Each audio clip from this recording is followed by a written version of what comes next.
is our town. Welcome.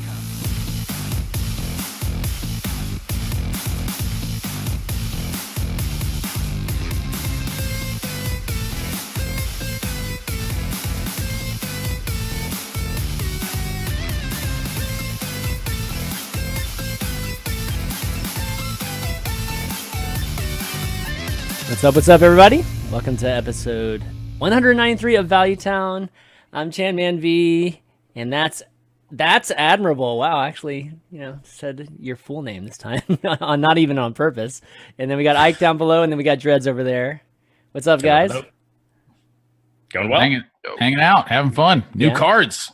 Yeah. Hearthstone expansion soon, please. Wait, you guys aren't ready to talk about Artifact on the show? Is that the deal? Like nobody's gonna talk. We got so much grief last week, man. We got crazy amount of grief. Did you guys talk about it last week? Yeah, we talked about it. We talked about that first event for a long time because Raven was going nuts over it. So a lot of people didn't enjoy that. So want to assure people we are talking about Hearthstone the entire show today. So this is a Hearthstone show. This is not an Artifact show. Speaking of Artifact. Yeah. Speaking of Artifact. Well, speaking of Artifact, Gar's not here, guys. All right, and you might notice that. And Gar is, doing the Artifact thing right now, so he'll be back. I think once he's back realizing that Hearthstone's the better game. So we'll have him back. But today we've got a lot to talk about. We've got subject wise, we don't have that many things to talk about. It's really DreamHack Atlanta, and then 30 cards, and reviewing all of them and giving our opinions, our great accurate opinions on all the cards. So you guys ready to talk about cards? I'm sure you guys have been talking about it on stream for the last week or so, but let's do it. I purposely held back opinions today because I wanted to keep them fresh and hot takes. Yes, hot takes for today's show. Roll up the sleeves here. Good stuff.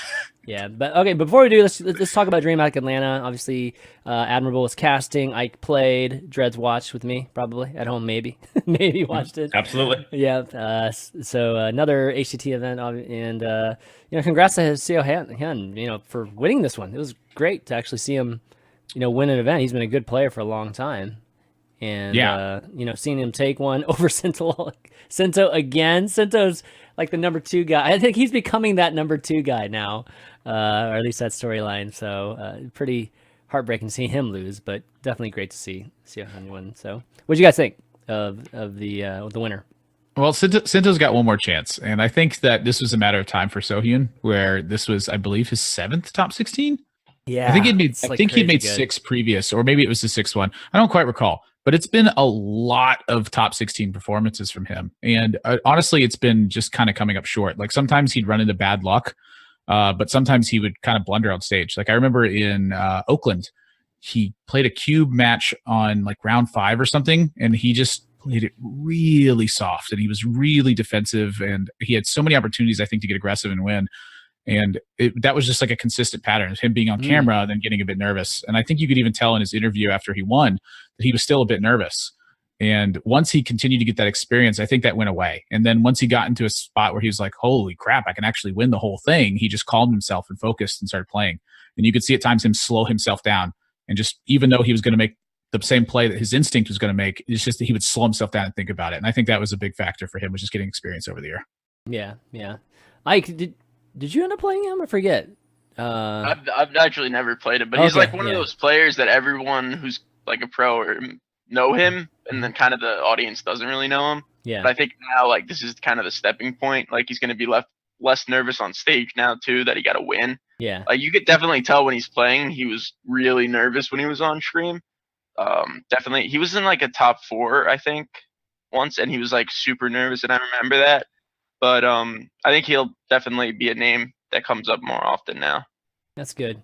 Yeah, he was so I don't know. He almost felt bad during his winners interview because of I guess how the cards were drawn. But Cora definitely put him in place. Cora's like, he was not you having better it. own this win, buddy. Like it was so sucks. funny. It was so awesome. Freaking love Cora. No, but like you said, Ike, I think I think players just have huge turnarounds once they finally get over that hump, of winning one tournament. And we've seen a couple first-time winners this year, and people going on hot streaks. Sane got one earlier, right? And now he's just been obviously on a tear. didn't quite make it as far as we're we're used to with saying this tournament, but saving it for Worlds. Yeah, exactly. Saving it for Worlds. It's got to be nerve wracking because if you're a streamer and you make a mistake during a game, it's like ha ha ha whatever. But if you make a big mistake in one of those games, then that's going to be remembered forever. So I can see why people get a little bit nervous when they're early in the scene, I guess. Hashtag Artosis. What? Execute, never forget. Execute. He wasn't nervous. Like that Dan never. Oh yeah, he was just dumb. But if you make the mistake, it's to Dread's point. No one's ever going to forget. Yeah. Like I haven't said. That's we all haven't said dumb things before, but. Yeah.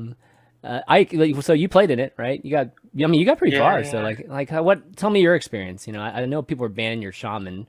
I wonder why. It was kind of ridiculous. I wonder why, they're banning your shaman. But overall, what'd you think? I thought the event was actually really smooth and clean, which is not the case usually. It ran well. I had a lot of fun playing.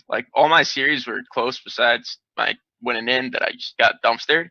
That was my fault because I didn't think God Warrior was a deck. But I thought Dreamhack Atlanta was pretty cool. There's a lot of diverse lineups too. I predicted completely wrong what I thought everyone was going to bring, and that's really fun for me because that's what I like to do. I like to think about decks and metas and tournament metas, and if I get it wrong, it's this is my fault. And that's kind of what I felt like happened for me this time. So what was the lineup that ended up being what everybody would think it was the winning lineup? It didn't have to be just a single instance of it, but what do you think generally the lineup that worked the best in this event was? I think for sure you wanted Odd Paladin. That deck performed insane because there were so many hunters. Boom, Odd Paladin, and you're 75%. Everyone should have some type of druid. I came to the conclusion that you wanted it to be Togwaggle. Because Odd Warrior, you wanted them to have to ban your druid or just have a free win deck against it. And even Shaman, I think, is the nuts, so I would bring that every time. But you need two decks basically that you could beat the most common ones for. So you wanted to even Shaman, Odd Paladin for hunters, and then Togwaggle Druid for Odd Warrior, and then the fourth deck. I didn't really figure out what the best was. I liked Odd Rogue in that slot because it was good against Even Locks, but not many people actually wound up bringing it. So I think Even Lock was actually kind of a sleeper for that tournament. Oh, can't hear you, Admirable. Nope. Nope. Just lip syncing. SpaghettiOs. Yeah. Uh-oh. The gods sign language. Trying to talk fast. Yeah, I don't know. Maybe rejig or something there. No, but so Odd Paladin being the pick. I mean, come on. Odd Paladin right now. If you look on Ages Replay, you look at everything. Odd Paladin, obviously is the strongest deck. But I guess at these events, people usually metagame whatever's common on the ladder, right? So, at the highest legend ranks too, Odd Paladin probably isn't as successful and powerful either, but it looks like it matched it pretty much what's on ladder apparently with what was ended up being good at the event. So it's kind of funny when things kind of go full circle there. I still can't hear you, Admirable. It looks you have your mic muted in the bottom left. I see it. Thing. It's in Zoom. Probably. There he goes. Oh no, don't hear him. He thinks Odd Paladin's nuts. He thinks Odd Paladin's nuts. It's just one of those decks though that you could queue into anything and you have at worst a 40% chance. Yeah. So it's just good for LHS too. And you could ban Druid, which you can't do on ladder. Yeah. And a lot of high ladder players spam Druid.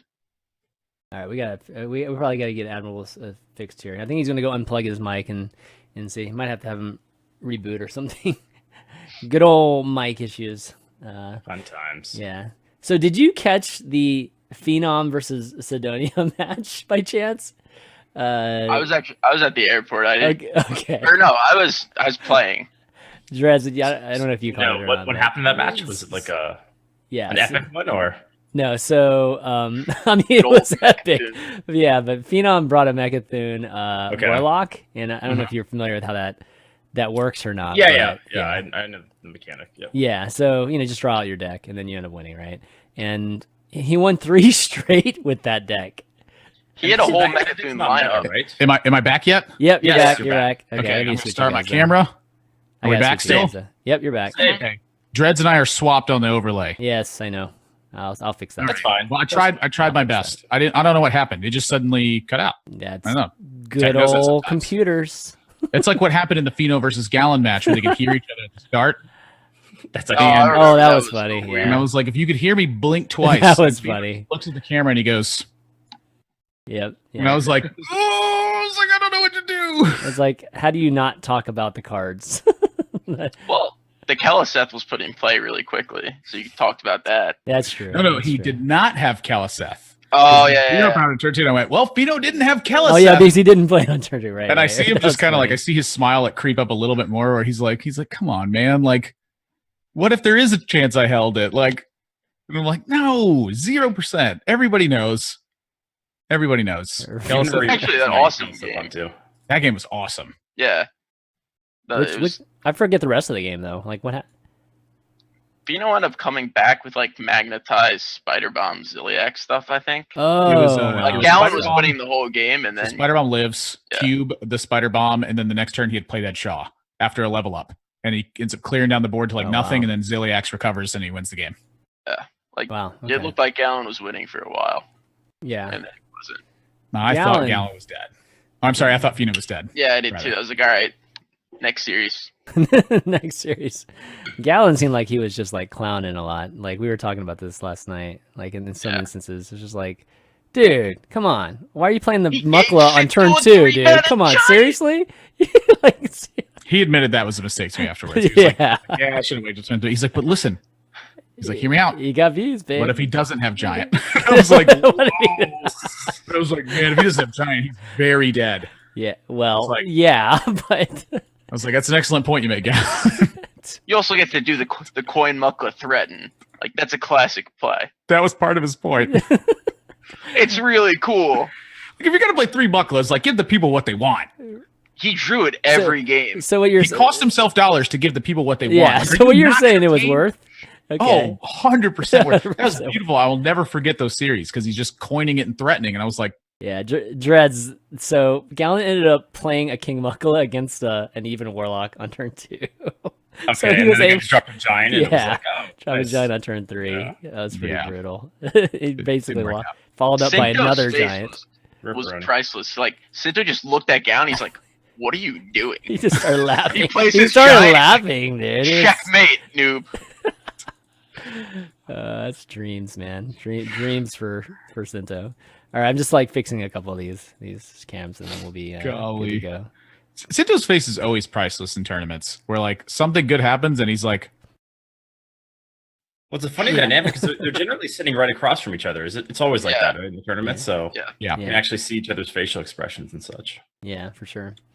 Okay, well, anyways, again, congrats to Siohan for winning that, and how many more events do we have left? Well, this was the final points event of the year. Okay, right. So this like wrapped it up, and so because of it, we got to see like point standings really formulate and come into place. So Hunter Race was locked up for number 1 in Europe. We have Tyler, who's locked up for number 1 in Asia Pacific, and then I believe Muzzy is now locked Awesome. think he for was number locked, 1. Yeah, I thought he was Because locked up Saiyan- even before, but I Well, guess not. Saiyan, he needed Saiyan to qualify for Worlds. Yeah, If Saiyan didn't yes. qualify for Worlds, he would have been number 1. Right. And so since that spot got taken by just Saiyan, it has to pass down to the second one, which is Yeah. Muzzy in this instance. So, number 1 in the world, and then number 2 in the Americas, you can't really fault a guy for having a string of 3 years where he's, possibly the most dominant player in the world. It's going to be a sick Worlds, man. Like, crazy lineup. I'm gonna be I'm at it too excited. after I win this playoff. That's right. Dude, we better see some even shaman freaking Worlds, dude. That's all I gotta say. People are wondering, like, what the heck with why we always bring up, if you don't know Ike is famous for his shamans. If you don't follow him on Twitter, you should follow him on Twitter if you like to play shaman, because or if you don't, or if you don't, If you just like playing good decks, Yeah. that or are like, bad ones too. or bad that are like- ones too. but yeah. even the bad ones are kind of good. That Warlock was invincible. It's invincible. Like that's all I can say about it. Don't actually play it. All right. Okay, let's get into talking some cards, because we got a ton of cards, and I just want to, we definitely don't have forever, because I know Drett's got to take up at some point here. So, got 30 cards were revealed. Literally, this is the fire hydrant version of revealing cards that Blizzard likes to do now. The 2-week craziness. So that means like 8 cards a day type of thing. So we've got a bunch of them. I kind of divided it up by classes. So we'll kind of talk about, well, it's classes mixed with very common themes like beasts and dragons and things like that. So, I'll bring them up, kind of groups at a time. And then I guess we'll give thumbs up, thumbs down at the end of the, each one of these cards and, really talk about the cards if you have strong feelings about them. So first card is the 7s, baby. 7 mana, 7/7 beast. It's a druid card, of course, right? Ironhide Direhorn. It's a common. Overkill, summon a 5/5 Ironhide runt, and started this card. Well, standard, thumbs up or thumbs down. This is insane. Standard. Just remember, standard. Standard. I'm going to abstain from those. Oh, I'm tough on this. This is a tough one for me. This card was made for exactly Starliner Druid. Yeah. So it's insane, right? In standard? Starlining? This is Ike's pet project. I know. Okay. All right. So wait. So you guys gave thumbs up. All right. Me and Admirable thumbs down. It's an actual thumbs down, but yeah. Okay. I'll play it for sure. So it's wild. It could be a thumbs up, but and then Arena, Dred's is like the only vote in Arena. Thumbs up or thumbs down, Dred? Yeah. So this is going to be really good in Arena. Yeah. Okay. A war golem that can summon 5/5s. It's pretty good. Yeah. I'm a little worried about the overkill in Arena. We'll talk about it more as we go on, but it's one of those things. If you kill it immediately, then you're going to have problems. Yeah. So yeah. I mean, isn't that a fundamental issue with Arena play? I'm getting a little worried. The more I look at the cards, there's a lot of them where even just the 4-drop, the 5/3 draw 2 cards with overkill. It's just.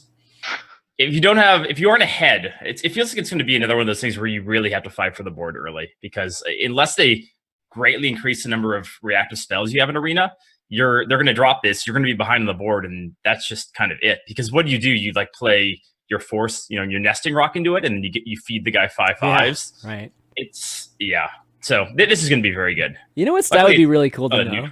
Neutral, what stat would be really cool to know is like how often does overkill happen in Arena? Like on each interaction between minions, like what's the percentage of overkill versus exact? It's probably crazy high. Yeah. Coming up with a number crunch here. Yeah, exactly. Yeah. Might have to get Tiago to run that one. Like next time we can tweet that or something from HS Replay. But this is kind of scary, and we'll continue talking about it obviously as we go. But any other thoughts? So Ike, any thoughts on this otherwise, or no? We can move on. No, it's a Wordle. All right. Let's move on then. Okay, we got some we got some Beast and Hunter cards here. So starting with the Hunter card, it's a spell, 2 mana, Revenge of the Wild, rare, summon your beast that died this turn. Okay. Actual thumbs up. Yeah, me too. I'm gonna give it a 45-degree thumbs up. What? Dude, I give it a 90-degree thumbs up. My thought is it's really tough to unseed Death Rattle Hunter as like the top Hunter deck. It's very difficult. So this gives you a different angle to attack from, which I think is really cool, and I'm excited about it. But it's going to be really tough to overtake that spot of being able to, have Egg not be better. Egg is very good. To counter that, I think you just jam this in Death Rattle Hunter. What you do is you bump the beast count up, and then you still play Katharina, you still play Egg, you still play Cube, play Dead. You just add some extra beasts, and then the Flark Cannon or whatever it's called, like the 8 mana summon your beasts.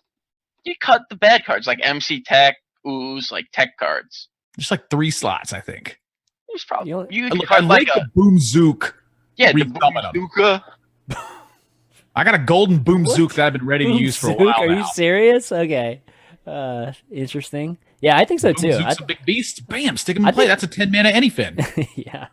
I mean, I think it works in Death Rattle. I think it might even work in like the older Recruit one too. I mean, imagine just like getting some of the Devil Swords, on this. Like if Devil Sword dies or whatever, and bringing this back and just comboing kind of thing. Go Tricks with Unleash. That's an interesting point. Yeah. Unleash with Revenge of the Wild. So you clear all the Paladin 1/1s and then you resummon them and attack them in the face. this is only 2 mana. Like even if you summon a bear shark from this, you're getting your value. It's definitely great value. Yeah, I mean, it just seems like a good enough card that it'll definitely. I'm on the up and up. I'm bullish on it. We're like 60% thumb now, maybe.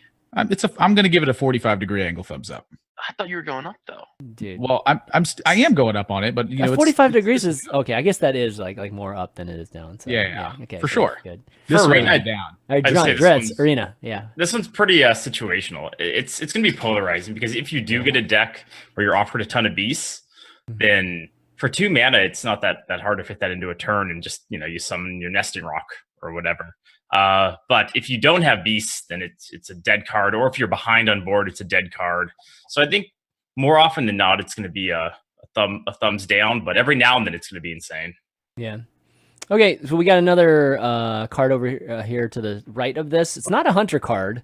Might as well be a hunter card though. It's a 3-mana 3/4 Untamed Beastmaster, and it's an epic. Whenever you draw a beast, give it +2/+2. I am always excited about Spider Tanks. Spider Tanks are just my favorite. Wow, Arena too. We agree on this one. Spider Tanks for the business. It's a 3/4 too, guys. I mean, I want to draw big beasts. It's got like Mega Taunt. Yeah, and it's not even easy to kill. So this is crazy good. Especially if the 2-drop stat line is still just like Keleseth, right? They have to use removal on it from hand, or it definitely lives a turn. Yeah. Insane card, I think. You could put this in the Starliner deck and then go like this and then Nourish. Oh my god. So, man. But like you could make a Beast Druid deck realistically, not Starliner, and then you can go like this and Nourish in a turn, right? And then you get Beast. Like the card has potential, and I like the Spider Tank. This is going to make me look at every class and just see what minions are beasts right now. Yeah. That's what it's going to do for me. Beast Druid, the new Unicorn Priest, right? Well, there's other classes that just have beasts. Like randomly, they just have a beast, and you're like, "Oh, I didn't realize that was a beast." But it has to be a lot of beasts, right? Because you have to have a good percentage of drawing some. Otherwise, this is not nearly as good. Well, I mean, for Spider Tank. Yeah, for Arena, it's just Spider Tank. You pretty much take not everyone, but most of them. So if you happen to hit one beast with this on the board, then that's insane, right? Cool. So Maybe Pre-Hound Master. Maybe a mid-range deck. Make a a rise here. Okay, you can make odd decks too. Baku's a beast. That's true. That's true. Okay, let's talk about Paladin cards. We got a bunch of them, and Paladin cards are kind of interesting because they're all over the place. Like I feel like there's not a very specific theme to Paladin. They're a huge variety. So let's start with the first one, which is the Spirit for Paladin. 4 mana, 0/3, like all the others. Rare card. Stealth for 1 turn. After you cast a spell, summon a tiger with stats equal to its cost. So we're talking Blessing the Kings would be a 4/4, right? That's where. Yeah. I want to talk about class identity for a second because I feel like Paladin's been a bit lost. It's just been strength and numbers. That's pretty much it. So now we're seeing all the different things that Paladin does, and it's like, to me, it's starting to feel like a take on Justice, but in my eyes, where you have all these unique effects that are doing things that break the rules of the game, and it's Paladin that's doing them. And to me, that's really cool. Like the Paladin has been the same thing for such a long time. It's make a bunch of things and then use your bunch of things to do a bunch of things. And now it's like these little tricky things are going on where it's like, ooh, what can I do with the Spirit of the Tiger? But it's like, well, maybe I can build an armor up Paladin deck. Well, maybe I can get big things later in the game and actually generate massive tempo swings. And that's like never something that Paladin's really done. It's always been like lots of things, equality of your board, take advantage of that. And I'm really excited to see a bunch of different Paladin cards and see where they end up landing overall because of that. Because I think all of these, in some respect, to me, look playable. Okay, so we're talking them as a whole, right? Okay, that's definitely a good point. But speaking of Spirit of the Tiger specifically, thumbs up, thumbs down. I don't love this card. I don't actually know. This seems kind of bad for Arena over here, but yeah. What did you put Dreads for Arena? Up? I think it's mostly down because I don't think we have enough spells to make it work. But again, it depends on offering bonuses and offering rates and things like that. The cool thing I see with Spirit of the Tiger that's making me think is Prismatic Lens was a card from last set that kind of feels lost to me. Like everyone's identity wise, it had no place. But I with like the new cards and definitely Spirit of the Tiger, you could just like have a bunch of big minions and cheap spells and then do a little flip. And maybe Spirit of the Tiger helps that out. Oh, that's kind of cool. Kind of situational though, obviously, right? Like things have to happen. Spiker's Steed. Yeah, but Spiker's Steed, I mean, it's sure. Spiker's Steed is obviously the most obvious thing here. But I mean, you're giving up a turn with the Spirit play. You know, it's the same thing with across the board, right? That 4 mana or that turn 4 type of play is going to be a complete tempo loss. Does this make up for it in your like playing a? I mean, it's not even the next turn. Spiker is like 2 turns after this. The reason I think it's worth it is because when you're playing against Paladin, you always have to think about equality turns. And so if your opponent plays a Spirit of the Tiger, your goal is to get on board so that way you can fight off what they're going to do with it next turn. But if you extend too far and they just go Equality Consecrate, now they have a 4/4 and a 2/2, the Spirit's still there and you don't have a board anymore. I think this card is really dangerous from a range perspective because it makes your opponent have to figure out how they're going to balance their hand and balance the board while not losing if they do too much or if they don't do enough. And I think that's a very dangerous style of card in terms of like competitive metagame where you're going to have to take this into account when you're playing against Paladin almost every single time. Yeah. Okay. Let's see. Next up here, we got 3 mana, another 3/4. It's just like complete standard now. 3 mana, 3/4. Yeah, exactly. High Priestess, Thekal. It's the legendary. I guess this is the Loa, right? Hey, is this the Loa? No, this isn't the Loa. This is just the straight. I forget. The Loas are beasts, right? Like this is just straight up. I think this is just a straight legend hero kind of thing. Battle Cry, convert all but one of your hero's health into armor, which is really, really interesting. Yeah, I guess, what do you guys think of this? Maybe some heal cards in the future, even more healing cards? They're trying to definitely push a little heal paladin package, like Crystallizer, the Spellstone that everyone's been looking at, like, what is this doing in here? Maybe we can get some 2 mana 6/6s now with the 3 mana 2/4 elemental that heals you. I got the ideas churning. Admirable sees it too. We're building this for sure. I don't think it's going to be good, though. Okay. The hardest part about your Paladin is damaging yourself. And now we have 3 cards that do it, and one of them does it in a very good way. Yeah. And I'm excited about that. I don't know if it's going to work, but I'm excited about it. Yeah, it's definitely exciting. All right, Drez, what do you think? I mean, it's a legend card, right? So 90% of the time, it's just a Spider Tank, which is good, but the effect rarely comes into play. It does give you some fringe situations where like Shroom Brew is a pretty common card right now. You could get, and you have that, you get a little bit of value for healing, but most of the time it's just a 3 mana 3/4, which is good. You know? Yeah, it's a paladin card too, by the way. Yep. 3 mana. So thumbs up. Thumbs up. I'd say like somewhere right here. So I was gonna say the way Arena works with the bucket system. You know, it won't be up against Tyrion or something, right? I don't know what a similar legendary for Paladin would be to that, but you wouldn't obviously take it over one of those cards. Right. It won't be offered against it. So, yeah. All right. So I'm going to give it I'll give it like a 45, 60 degree thumbs up there. I have a feeling it just might not be played. Like, I mean, I know you guys are coming with crazy I think stuff. it definitely won't. Yeah. Okay. Like competitively for sure. It's cool. I definitely like what it does, but I doubt we'll see a lot of it. All right. Next Paladin card, 7 mana spell, the new challenger ... It's an epic card. Discover a 6-cost minion, summon it with taunt and divine shield. And so please don't say Sunwalker, guys, because that's like completely pointless. And we're having this discussion like on Twitter, right, about what 6-cost minion's worth it. Karen obviously comes up, and Boulder a few other Boulder Fist Ogre. The damage Stegatron's probably the biggest hit, right? Damage Stegatron. Which one? I didn't even think about that. Yeah. The 5/12 take, but it's a 5/6 because it takes the damage, right? The damage for the battle cry, so but it won't take it here. Oh wow, that's huge. So, yeah, that's for Arena. At least that's going to be probably the real big high roll. All right, I'm in. For constructed too, that's a huge. I'm in. I like it. You have to play that card though. I guess you can play 2 of these. Yeah, that's. It just discovers it, right? Oh, you just discover it, right. Yeah, it's just from the pool. Oh yeah, you can make it's a going to be a pretty high tiger chance too. Yeah, that's gonna be a pretty high chance. Okay, yeah, I'll give it like a 70% up. I'm gonna give it like 63. I'm hopeful, but I don't like this card. Yeah, I don't like paying 7 mana for 6-cost cards. You get Divine Shield top. You're 5/12, a Divine Shield 5/12. Look, I have the product in my hands and I'm looking at it. I just haven't bought it yet. Yeah, you know. Yeah. Well, you could also low roll all 3. That's the thing you have to keep in mind. I mean, I don't know what the real low rolls are at 6 mana, but there have to be some. Get a Reckless Rocketeer. Yeah. Charge that's him not in a the low roll. face. Yeah, that's 5 damage. I mean, if we play this with Spear of the Tiger, right? This would be freaking pretty good stuff, right? Well, you're playing a turn 6 Tiger with 2 mana. Hey, you can get I'm okay like, with these you things. can get a holy light. No. I think Tiger's scary. Yeah. Dude, I told Craig to bring Holy Light Paladin at prelims. That's why I picked him at prelims. I remember. Or playoffs. All right, last Paladin card. We got a 4-mana 4/4 Zandalari Templar Battlecry. If you've restored 10 health this game, gain +4/+4 and taunt. It's like the opposite of Hooked Reaver. Yeah. No. This goes with the High Priest. You got to have the High Priest in here to make this happen. I'm thumbs up. This is a 4-mana 4/4 vanilla. No. You're going to restore 10 health. You think they're going to print all these cards and not make more heal cards? I'm telling you. They probably will, but 10 is a lot of health. For Arena, it's not going to block.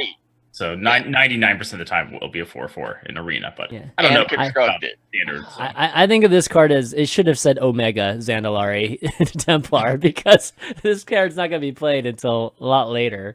And turn 18. Exactly. I'm saying this right now. Right? That's a hard thumbs down. It's like not hard thumb, but it's definitely thumb for me. Yeah.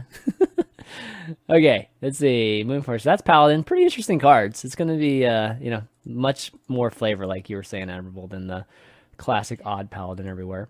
All right, so we got Mage, which was one of the classes that we got to see with Regis and Peter Whalen. And so, man, the scenario they were showing us was obviously a crazy one.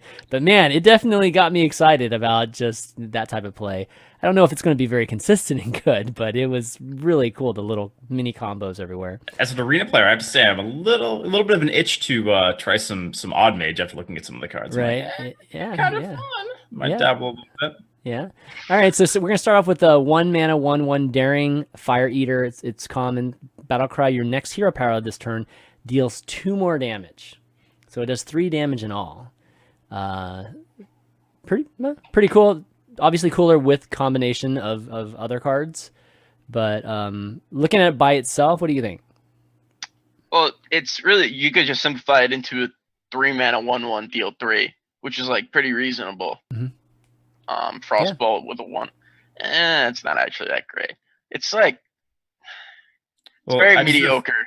In Arena, there's a Spring Rocket, which is a 2/1 Battlecry deal 2. Yeah. So this is kind of similar to that, and that card's fine. So I think it's fine, at least for Arena. The Dragonhawk right next to it, and I'm going. Yeah, the Dragonhawk, which he's talking about, right next to this, is a 2-mana 0/3. It's the spirit of the Dragonhawk, so it's a spirit. Rare. It's stealth for 1 turn. Your hero power also targets adjacent minions. So turn 2 that, turn 3. Yeah, damn, 3 damage to 3 minions, basically, right? So that's pretty sick. That's what, 5 mana for what's the spell that does 3 damage to 3 minions? There's it's like the Cosmic Anomaly Shooting Star. Yeah, okay, there you go. Yeah.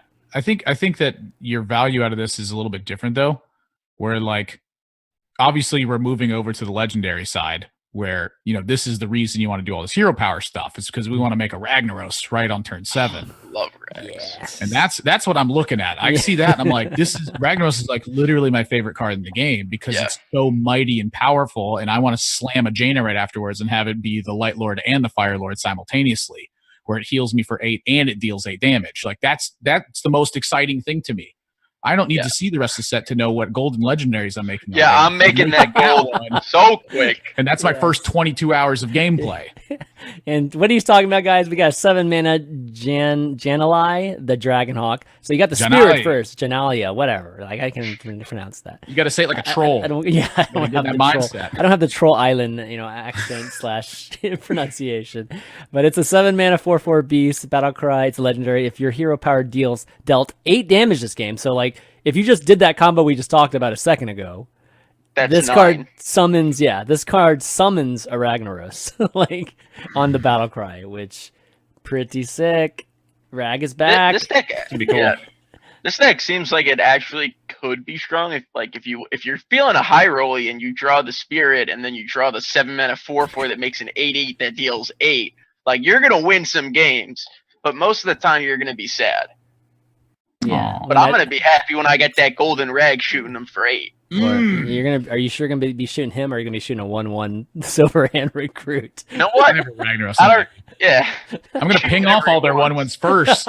We got a Spear to the Dragonhawk in play. All right. Oh man, imagine if Ragnaros had overkill.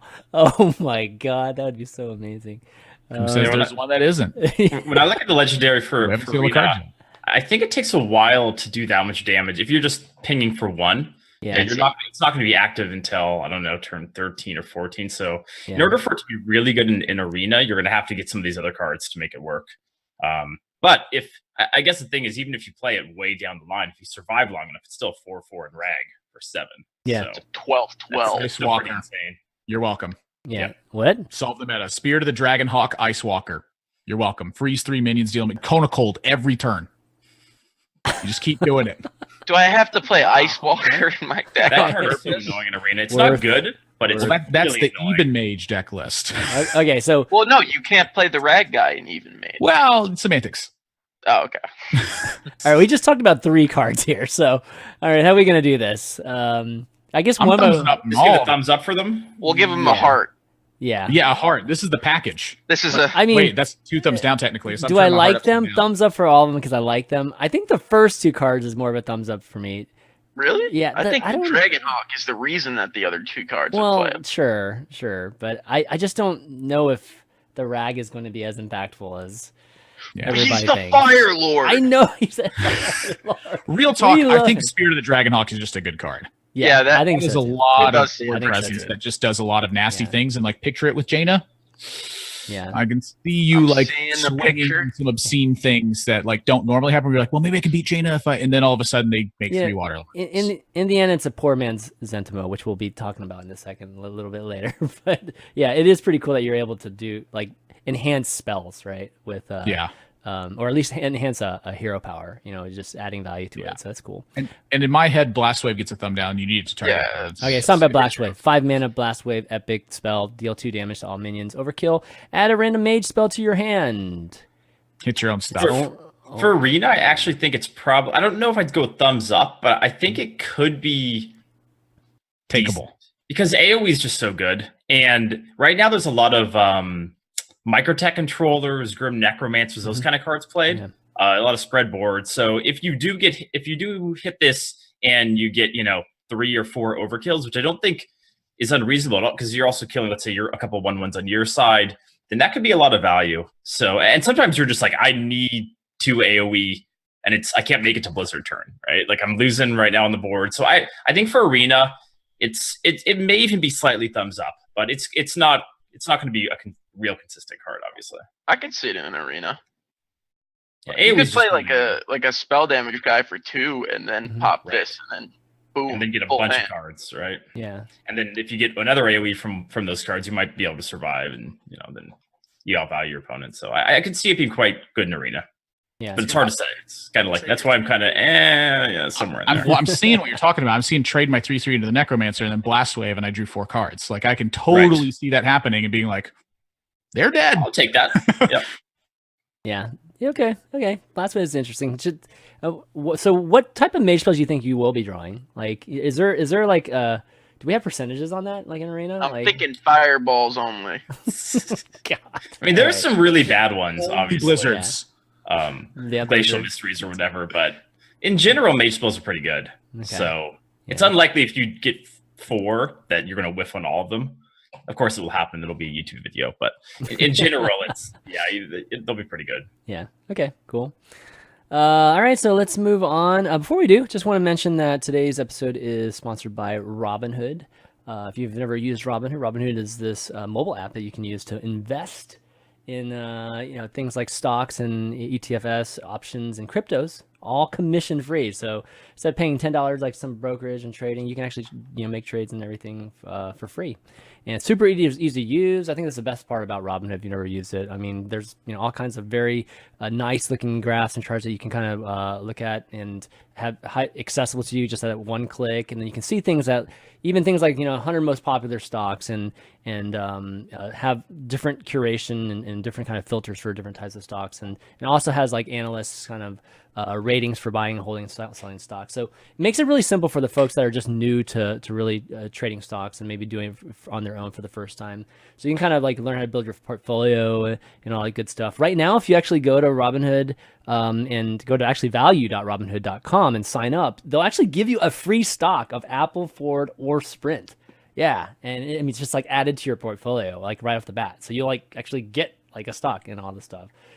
Just to even just take a look at, just to be able to even use the app or just Robinhood itself. So definitely check that out. I mean, I highly recommend it. I've used it a little bit just to try it out, and I actually like it. I think it's pretty cool, and I think everybody should try it out, especially for folks that are doing it for the first time. It makes it very less intimidating than going to some of these websites where it's just like, oh my god, like where do I even start? It's like, where do I even look for stocks? So check it out, Robinhood, value.robinhood.com again, and thanks for sponsoring the show. Okay, let's move on to the which one? Trying out the deck. It's like making a whiz bang and then trying out the deck before you make all the other legendaries. Yeah, exactly right.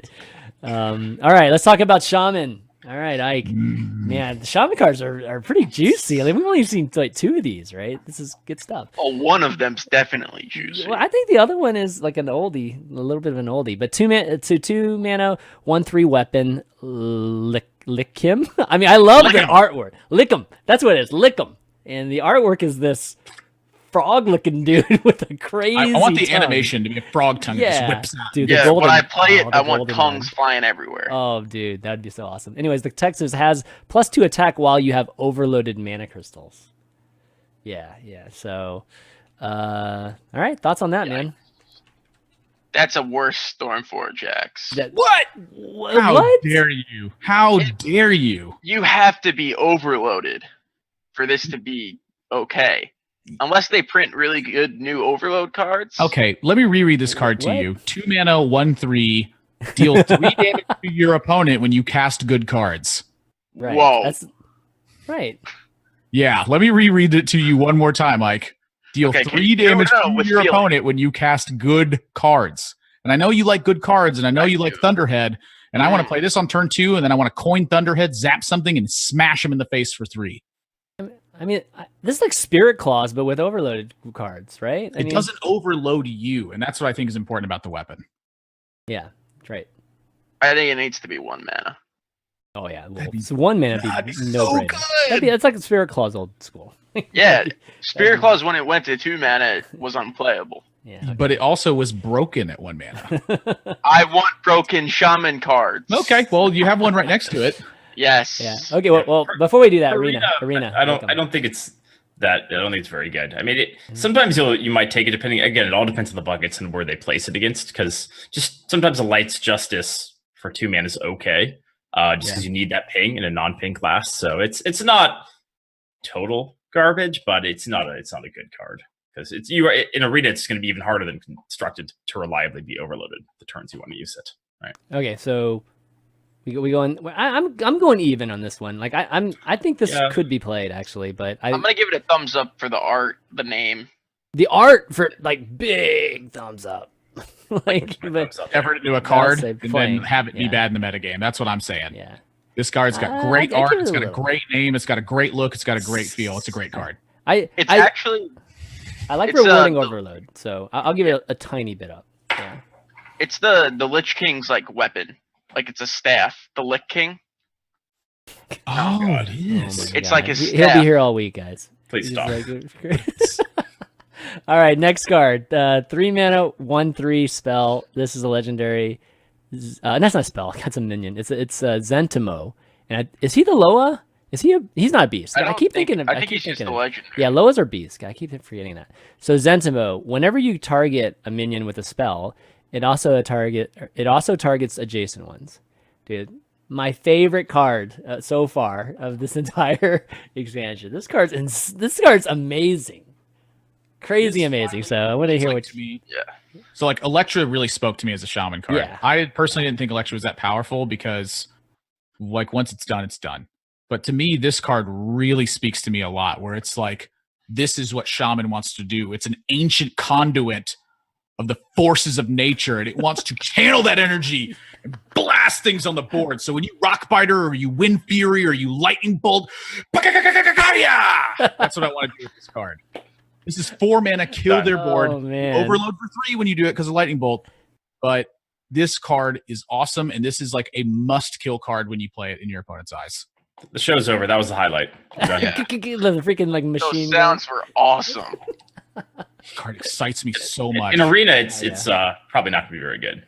Like because it's just too understated. You just have a bunch of minions, is why. Just on the you play a 3-mana 1/3, and that's gotta open your mind to spell Shaman in Arena. If you have like an unstable evolution and you have 2 tokens on the board, and then you play this, and you start I know. Going crazy, but you have to have 2 because otherwise it will evolve that, and then you won't have the cool effect anymore. So it good shamans. Oh no. Yeah. Anytime you need multiple cards, it's kind of tough in Arena to make it work. Okay. Oh, I guess not all Loas are beasts. I don't know what I was talking about then. So yeah. Okay, Ike, come on. Let's hear it. What do you love about this the card's nuts. You could play any spell in the shaman class and then think that it's adjacent to their minions. I'm going to zap 3 minions with my Thunderhead and make a full board. I'm going to kill them. Whatever that sound is. Lightning bolt. Everything. Professionals. Oh my gosh. Yeah, I mean, let's just take a look at all the shaman spells possible here. I mean, look, Zentimo's going to this is worth looking at. I mean, this is insane. Like, it basically makes every one of these spells better. Like, I mean, or it can be used with like almost any of these spells. Like Zap. Well, not Beaker Lightning. Yeah, okay. Look, I can unironically see this card being used with Frost Shock. Like, unironically. Yeah, Frost Shock, Lightning Bolt, Primal Fusion, Evolve, Devolve, Earth Shock. I mean, Wind Fury. Wind Fury is obviously the crazy one that you in Rock Biter, that combo for craziness. Like literally, like everything. We literally have Crushing Hand. I mean, Ancestral Spirit. I mean, literally any of these freaking. Wait. I just thought of something right here. Crushing Hands, right? So you go turn 3, you play Zentimo, you Crushing Hand their whole board, and you drop a Frost Giant on the next turn. Okay, yeah, that's something. Well, you do it on the same turn. Well, yeah, but they're getting that's my point. Is you're getting overloaded for 9 when you do that, and that's like one of the hardest points of the deck. Is like when you get overloaded, it takes you so much time to build up to it. Now, like that card, Crushing Hands, gives you all that overload at once, and you get to put stuff on board. Yeah. Like, so Spellstone and stuff is another one I'm thinking about. When you target the Spellstone, it's going to target the thing next to it as well. Oh my gosh, now my head's about to explode. I mean, we're just on the 2 mana spells. I mean, like there's all kinds. I mean, if Jade was still around, you'd get freaking 3 Jade golems. God, I love this card. Yeah, it's insane, man. This will also be crafted golden immediately. Yeah. Yes. I will. So I give my 2 thumbs to this one. Yeah, crazy. Well, you have to because your left thumb is adjacent to your right thumb, so it has to be both of them. Right. Yeah, it's sad that it's not good in Arena. I feel for you, man. It can still be good in Arena. There will still be some times where it goes off, but it's just again, it all depends on the buckets. What you have to get it too. Yeah, I mean, it's much harder to get too. And it's a legendary you're going to see it very often, anyways. So. Right. Okay, so from there we go into Priest. So first off, we've got Bwonsamdi the Dead, which I can't wait for Admirable to have to say that every single turn. Bwonsamdi. 7 mana, 7/7. Legendary. The battle cry, draw 1 cost minions from your deck until your hand is full. All right. So 4 golem. Back in my days, 7 mana, 7/7s put 1 cost minions on the board and they exploded. Yeah, those are like 9 cost minions. Yeah.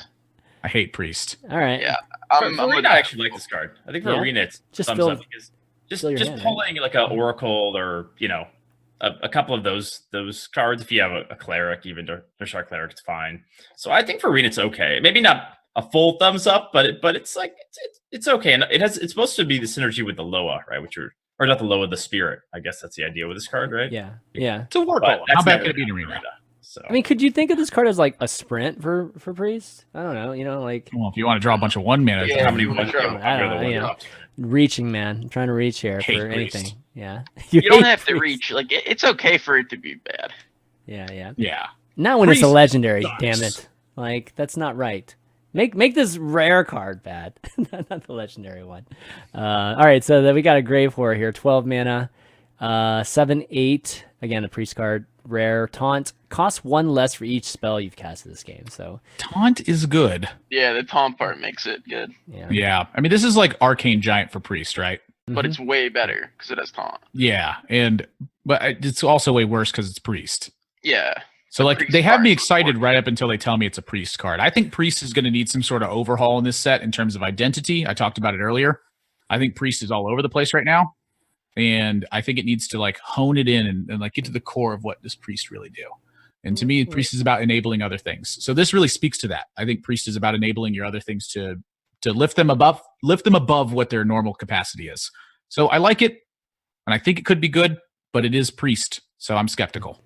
I think it's actually, like, thinking about it more, it's probably really good, right? Because I think a lot of the powerful decks in priest are like Divine Spirit Inner Fire decks. So you jam the Radiance and the Lyras and the Power Word Shields and Silences and all these cheap spells, and you could just have a super powerful turn where you make like a 20/20 taunt, you get a bunch of cards, and then you jam these free 7/8s that are good Divine Spirit Inner Fire targets. So I think this card's like really good. It's a shame it's in priest, but in the priest decks, it's going to be really good, I think. Yeah, I agree with that. Yeah, I think for arena it's all right because you only need to play 2 spells because there's certain cards where they're going to be unplayable. This one, you'll probably get 2 spells in your draft, and even if you take your whole turn to play 7/8 taunt in arena, it's not that bad. And sometimes you might play 4, and then you're playing it on turn 8. But it's another one of those kind of like mediocre cards, I would say, for arena. I mean, couldn't this card be pretty good against aggro when you're playing that kind of big priest, Xeric priest? I mean, because like that's the thing that kills you, right? If you're playing that deck, and that's pretty much what priest is these days. It's like this freaking roulette Xeric thing. And I mean, you can get this from a 6/6, right? You could get like a taunt actually from like that 6 mana spell, and who knows? Like maybe you could get this at like turn 7. Just a big ass taunt on turn 7 that helps you get to the end of the game. I've been seeing Witchwood Grizzlies creep into that deck slowly. Oh yeah, that's true. And so I think this might give Witchwood Grizzly a run for its money, but I'm still quite skeptical. Witchwood Grizzly, having a bigger back end, I think is more powerful typically. I think that it's actually not really good in those kind of decks. I feel like it's better in more Divine Spirit Inner ones, or also a lot of priest decks use Shadow Visions into Shadow Visions like a lot. So you juice this thing a lot. Like against aggro, it's going to be okay because you need it to cost like 5 mana against aggro to like help recover you if you really wanted to do that. But I think this card is actually like kind of insane. I don't think it's bad at all. Like I think I'm giving it a thumbs up actually. I'm skeptical. I'm gonna put 2 of these in a lot of priest decks. I think this might be underrated. This card, because I play a lot of priests, and it's like all I'm doing is casting spells in the first like 4 turns, and it does fit the bill of a good card, which is can be reduced in cost. Yeah. Corridor Creeper. Oh, I remember. All the arena players knew, by the way. I just want to let that's true. They did. We all knew. They've seen it for a long time. When they evaluated the card, was like, this thing's insane. Yeah. But anyhow. All right, so the Return of Dragon Warrior. Here we go. We got some cards here. So starting off with this 4 mana legendary 4/3. This is the champion. Master Voone. Battle cry, copy all dragons in your hand. All right, so double up on these dragons. I mean, we still need to see some more dragons, okay, first off. So I don't care what dragons they are. I want more of them. Yeah. So I think that one's like, we don't know exactly, but what are your feelings? Like, you think for sure we're going to see some kind of dragons. So if you make a card like this and don't print more dragons, like what? Yeah. What are you doing? Right? Yeah. Like, can I cuss? Yes. Yeah, of course. Like, what? If you print this card and don't print more dragons, what the fuck? Right. Yeah, there's more dragons, okay? There's got to be. Yeah. And if there's more dragons, I'm very excited. Even if there's not more dragons, I'm still partially excited. I really like dragons. Scalebanes. Still, and Primordial Drakes. I mean, you can get extra copies of those too. You're exciting me. Yeah. What about Dreads? How about in Arena? I mean, you can dictate dragons, right? It depends on how many dragons you get. You get offered a decent number of Scalebanes, a couple Primordials here and there. Even copying a Fairy Dragon and a Cobalt would already be pretty good. Yeah. So I think it's if you don't have any dragons, then it's terrible. So it's kind of hard to say. You're not going to have a really insane turn with this where you're copying like 4 dragons, but I could see you copying 1 or 2 and it being an okay card again. That's why it's so tough in Arena, man. It's like all these cool cards are legendary. You guys don't get a chance to see them like that often, too. It's like even it's a card you don't see much, and if you do see it, and unless you get it really early, and even if you get it early, then you're going to try to commit to dragons, and then it'll be offered, and you're like, well, or then you'll go and you've already played your dragons because you have to tempo them, so it's hard with those cards. It really is. What I do know is I take Warrior every time in Arena it's available, and I pretty much am going to take this card if it's first. And this is your meta right now, Admirable, because Warrior's the best in Arena. Finally got my Warrior 12-0 the other day. It's actually oppressive right now to play against Super Collider and Warpath. So it's like my biggest complaint in Arena right now is that Warrior is just way too overtuned. Who thought you'd ever say that? Right? Warrior's been terrible in Arena for so long. I loved how a lot of people were wrong about Super Collider. Like, I remember seeing a lot of streamers that are first time ever seeing Super Collider. It's just like, wow, are you serious? Like, I said it was good. I should have said it was better. Yeah, but I thought it was insane. It just feels terrible to play against because it changes all of your turns down the road, and you're like, how do I? If you don't have just one giant minion to drop, it's like draft some oozes, idiot. Yeah. Actually, ooze has gone up a lot in value in Arena. I take basically every one now because you're like 5 cost ooze against that. Ooh, yeah. I feel good. Baby.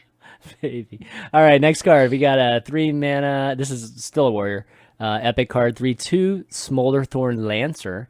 Battlecry: if you're holding the dragon, destroy a damaged enemy minion. So it's got that theme of damage, right? Like we see that, and I mean, executing. I want to kill the cards so they're dead. Pretty sexy.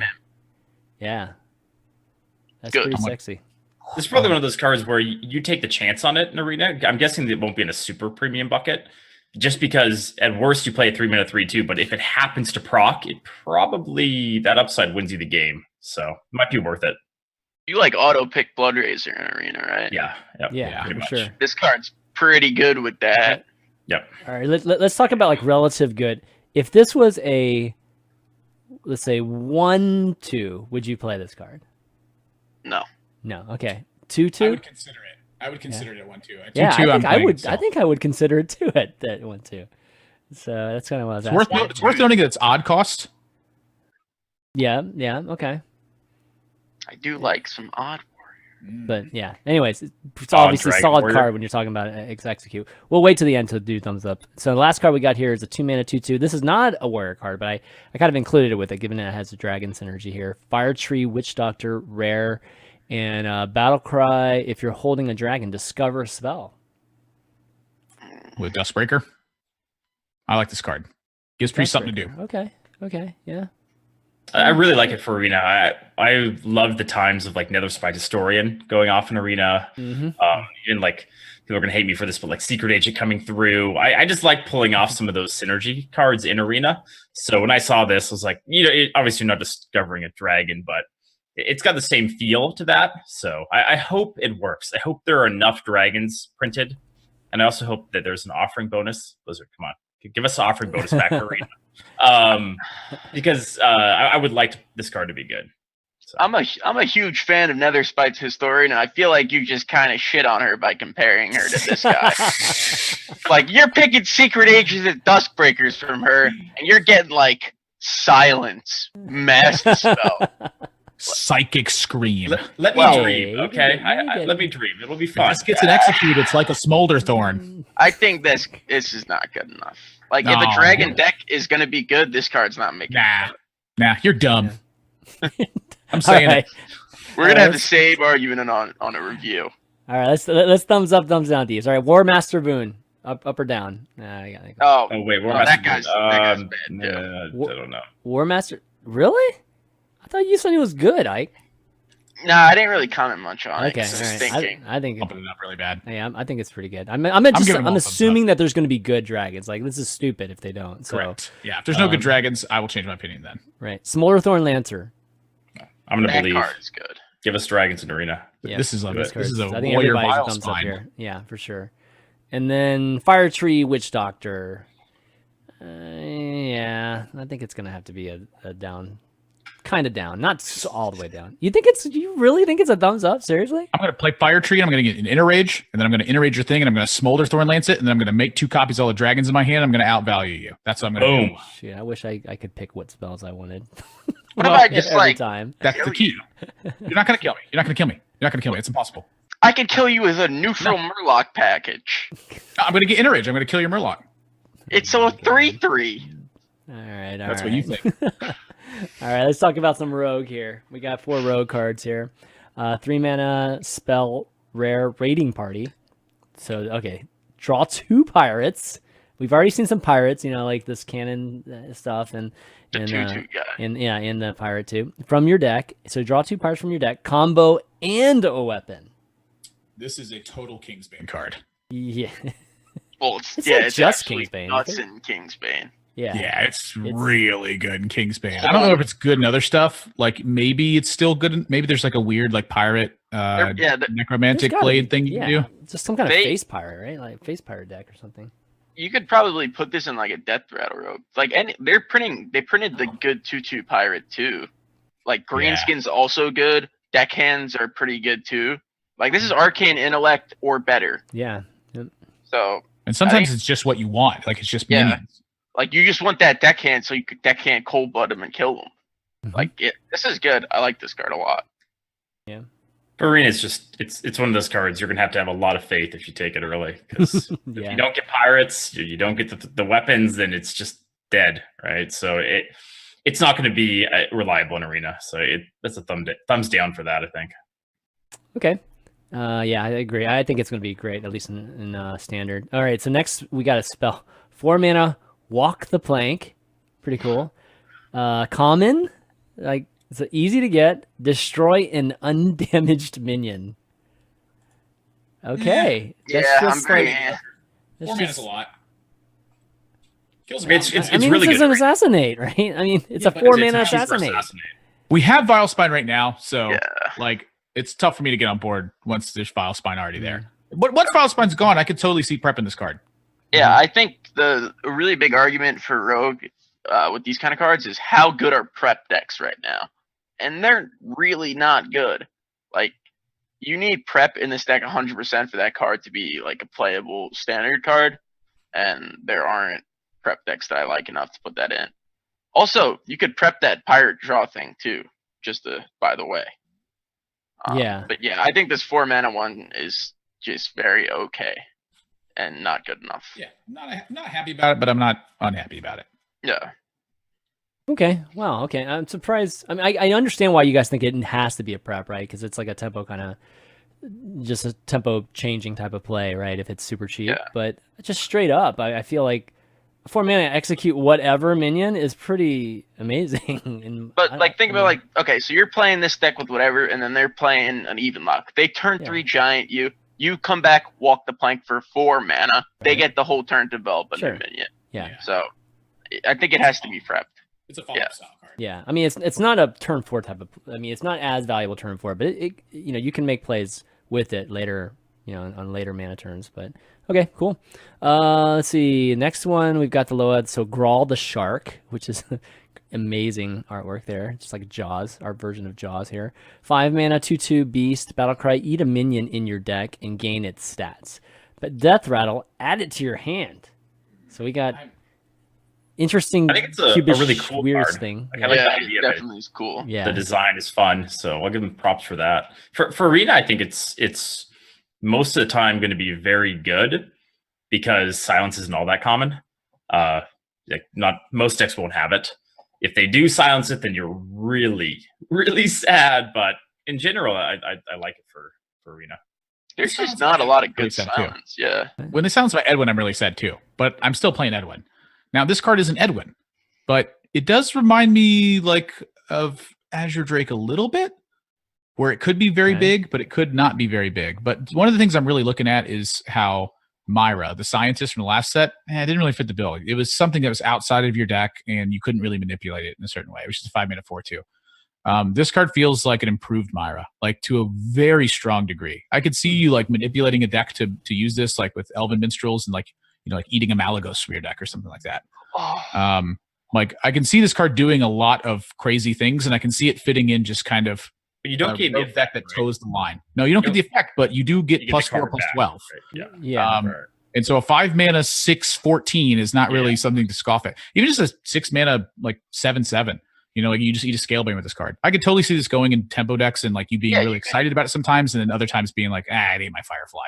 Because that's the thing for Arena. Worst case, let's say you're stuck with a 3/3. It's still a 5 mana 5/5, and you get a 3/3 back. That's good. So Right. I'm jamming this in Odd Rogue, man. Like if it eats my Fungalmancer, it's a 5 mana 4/4. I got a Fungalmancer coming up after it. Eat my Leroy. It eats my Baku. Okay, I see you. Yeah. Card's sweet and fun and potentially powerful. Yeah, it's an interesting way of just putting like a pretty normal body with draw 1 card. Like it's a really ingenious way of doing that. And making it look cool. But, plus the shark. Yeah, plus the shark. It's cool. I like to eat a minion. There's just something about that text that's just so cool. so many Hearthstone cards are tongue in cheek, and I think that's like one of my favorite things about them. And that transitions smoothly into the Gurubashi Hypemon. Oh, somebody just said eat your Keleseth. Nice. Okay, 7 mana Gurubashi Hypemon. Best name so far. Gurubashi Hypemon. 5/7 body, epic, Battlecry. Discover a 1/1 copy of a Battlecry minion, and it costs 1. Okay. God, if this card wasn't 7 mana. Yeah, I think it needs to be 6.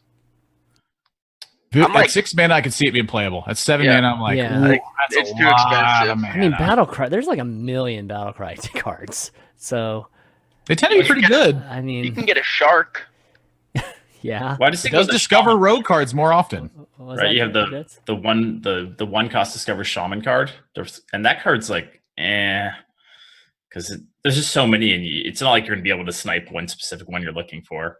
But this has a body, so I think for Arena it's not bad because it's a decent body, and then you could get value or an aggressive Battlecry minion. So it's a little bit overpriced, but I think it's gonna be good in Arena. Okay. Yeah.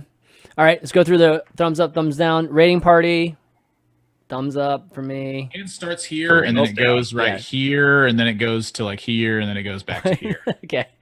What? Oh, you mean talking about overall? Okay. 1. Rating party, 3 thumbs up, 1 down for Arena. Walk the plank. I think it's good, but and then Gral the Shark. Definitely up. Everybody's thumbs. Oh, you think it's middle, Mike? For Gral the Shark? It's high middle. Yeah. It's one of those things where it's just like I don't know what kind of rogue I would play it in. I'm just not sure what rogue I would play it in, but I feel like it's a solid card. I'm jamming it in not rogue. Okay. Then Gurubashi Hypemon. I don't like it. Give it a slightly up. Okay, so up in Arena, bad. Dreads is Arena. Everybody down. Dreads is Arena. Keep that in mind. Yeah, Dreads in Arena. All right, here we go. Let's get into the non-class cards now. So first off, we've got Soup Vendor, 2 mana, 1/4 rare card. Whenever you restore 3 or more health to your hero, draw a card. Paladin. Yeah, right? I'm jamming in this with my 3 mana 2/4 heal 3 guy. Soup man into 2/4, game over. Or Crystallizer Soup man 3. Yes, there we go. That's the juice. That's the soup. That's the soup. Save. Nice. Arena, it's mostly down. Nice. It's going to be too hard to pull off. Okay. mana, Wow, 1/4? that sounded interesting. Yeah, that makes sense. It's not that bad. Yeah, there's like the spell shifter with the card that swaps between 4/1 and 1/4, and when it's in the 1/4 form, it's so okay, but does this is this additive, or does this have to be like one move to restore? I think it's 3? one move. That's the way I'm reading it. Okay. Whenever you restore 3 or more. So Each time you restore 3 or more, you draw a card. So you can earthen yourself, and then you get a card. Right, but it can't be like hero power from a priest plus Voodoo Doctor or something like that. Nope. Okay. Yeah. Interesting. Yeah. Not good enough. Spellstone. Yeah. Yeah, I'm making a deck with the Spellstone and the heals and stuff, and I'll play it on ladder and lose a little bit, but I'll have fun. You'll draw a lot of cards, man. You'll draw Mechathune Paladin, dude. Let's go. Well, maybe not that. All right. 7 mana, 2/7 Rabble Bouncer common. Again, this is not a class card. Taunt costs 1 less for each enemy minion. This card's terrible. It's boring. Like, yeah, I'm trying to think about an arena. it's like a warrior card, but 2 mana against Paladin, you're going to kind of giggle about it. But outside of that, you're not really going to do much with this card. Like, if it costs 4 mana, that means they have 3 minions. right. yeah, but against Paladin, they're all 1/1s. Against specifically Odd Paladin with a board of 1/1s, you play People this. hate that deck. Well, then they level up and kill it for free. Well, then you swipe them or something. I don't know. The point is that Wait, whoa. Like, we barely. This is not going in a druid class. The point I'm saying is that this is not necessarily meant for competitive players. This is very much a card that's meant for players who are tired of Odd Paladin and they want to try to beat it. That's the whole purpose of this card. Just add 2 Beaker Lightnings. Yeah, but you're not always a shaman. Why not?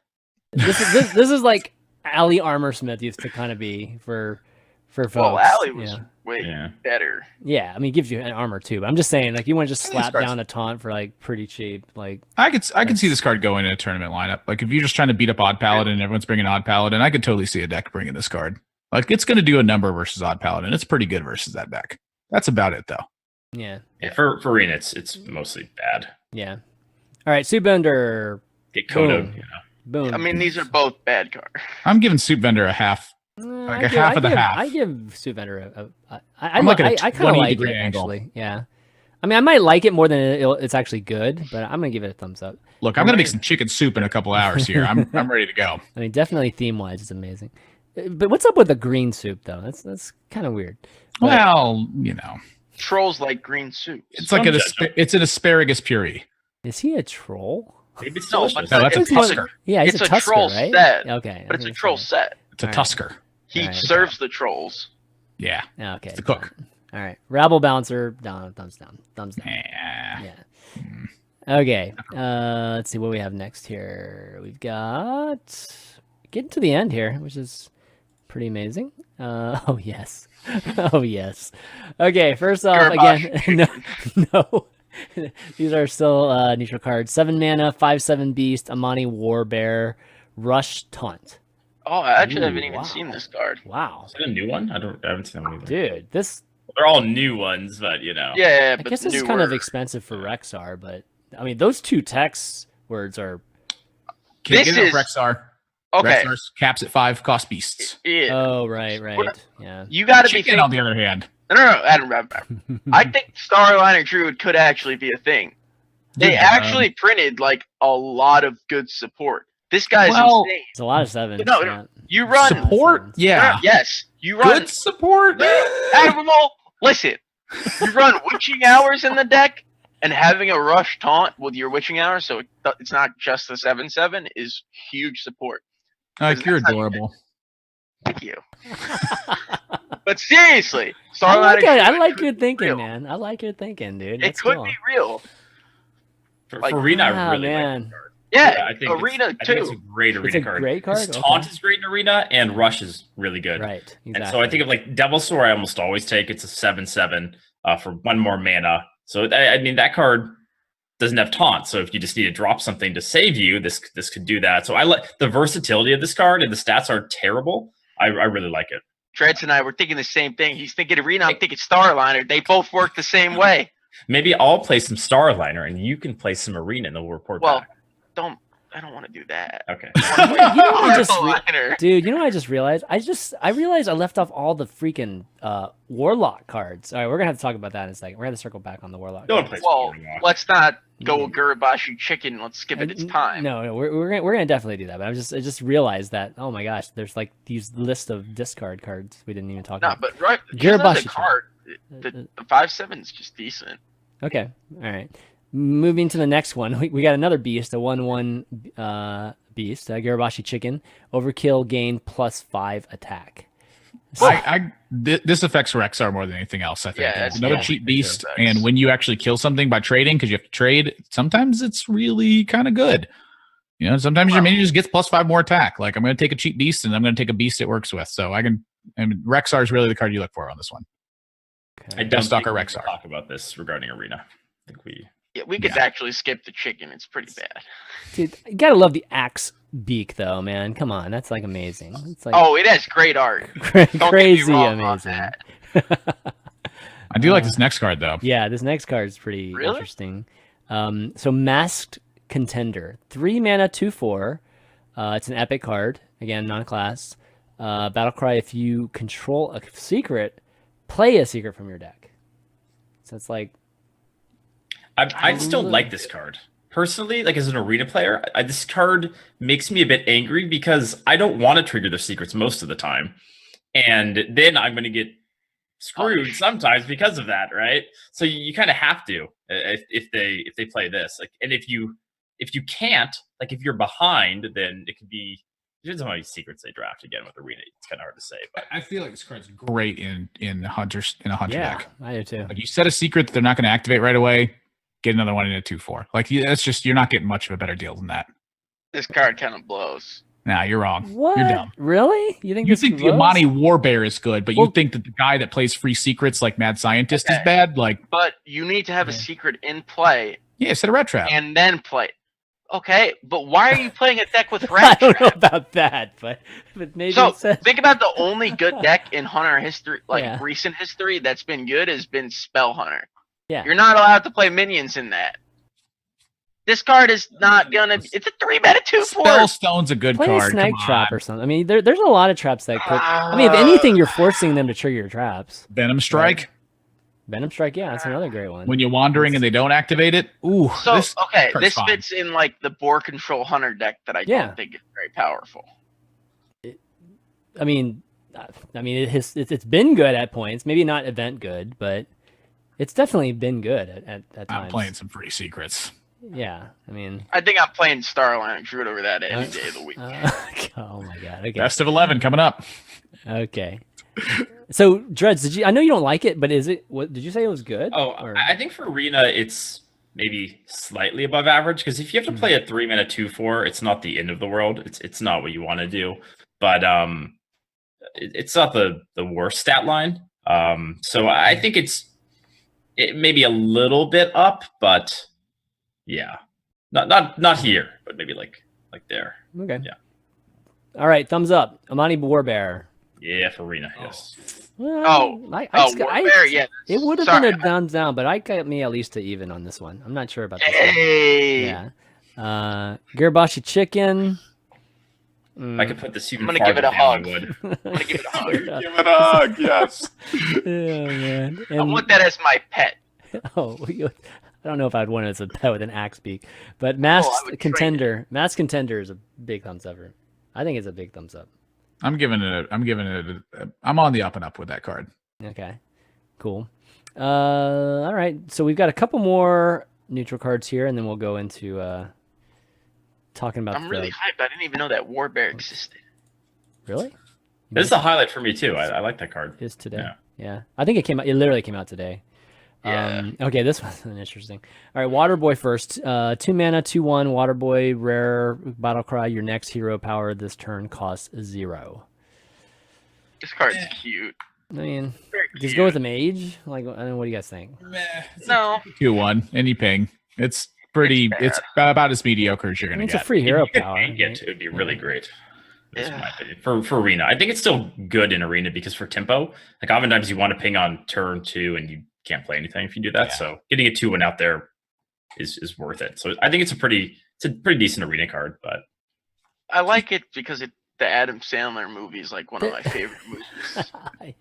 Yes. There's some high quality H2O. Oh yes, good but stuff, man. It's not great. I like the dude though, man. There's something about that Waterboy awesome. character I really like. Like I could buy a pop character of that guy. That guy's cool. He looks really positive, you know. My biggest hope is that they make the merchandise he's holding right now. Yeah, I will buy. Dude, I the want water a cup bottles. that looks like that. Yes, that'd be awesome.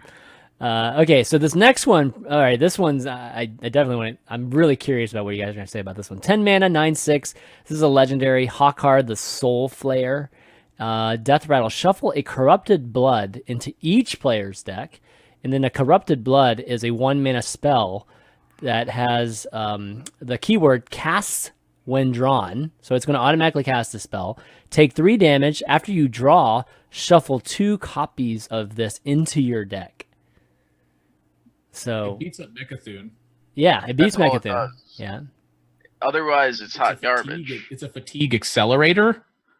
What does it do to King Toggle? Like, remember we were talking about this, Ike? Somebody told us that you do 36 with King Toggle. I was like, what are you talking about? Like, I don't even... With the natural toggle. Yeah, how does that work? Like, how do we come up with that? Like, well, the naturalize, it draws 2, so you draw 1, and then it shuffles, and then you draw another 1, and it shuffles, and then you draw another 1, and then it shuffles. So and they it chains. So... For each individual card, you take 3. But it keeps drawing, and so, I mean, it would just keep drawing like like a candle kind of thing? Yeah, once you got multiple copies in the deck, they can chain off of each other. The first copy cannot chain off of itself, but the future copies can chain off of it. And so that's really where that card comes. Oh, that's how it works? Wow, okay. But other than that deck, but it's a 10 mana 9/6 that blows. Yeah. Yeah, for Arena, it's completely unplayable. You never draft this. Never. Well, what if you get that and like a Lore Walker Cho? And that's why at the end when I said never, it was kind of like I feel like there's something never interesting say never, but it depends on the buckets, of course. But 99% of the time, I think you're not. Doesn't work with Cho because cast when drawn isn't you casting it; it just casts itself. So well, I thought the arena. He's talking about draft. Your draft choices. Oh yeah, because you got this in a 2 mana 0/4. I'm probably gonna take the 10 mana. You might just take it for a threat, right? So. But in general, somebody said you flourished this. That's kind of interesting. Yeah, that's the Togwaggle thing. You flourished the Malagos. Yeah. There's definitely some meme. There's got to be some meme videos you can make. From Look, if you were just really itching to crush people by doing stupid end of game fatigue stuff, this is your card. But if you're going to bring this games, yeah, you know. Oh god, too bad Gallon's not going. He'd totally bring this or purple or Gallon. Yeah. So. No, they'll both be at playoffs, but. They won't bring us. Someone made a cool note in chat too. It does beat up on Kingsbane as well. Like the ultimate end of the game sustain decks, like this card can disrupt them, but they have to be a large part of the metagame to justify that competitively. Okay, let's put it this way. I like that this card exists. I don't know if it's going to be good, but I like the fact that you can just hard beat these stupid decks. Yeah, these crazy gun end game decks. Yeah, these single player end games basically. So they nerfed Mechagoon Rogue, man. Yeah. I won a game with that. Oh no! What do you mean? Not my Mechagoon Rogue. I know. Gosh. All right. So thumbs up, thumbs down. Waterboy. Down. Thumbs down. Oh, thumbs up for Arena. I think it's good. Yeah. Yep.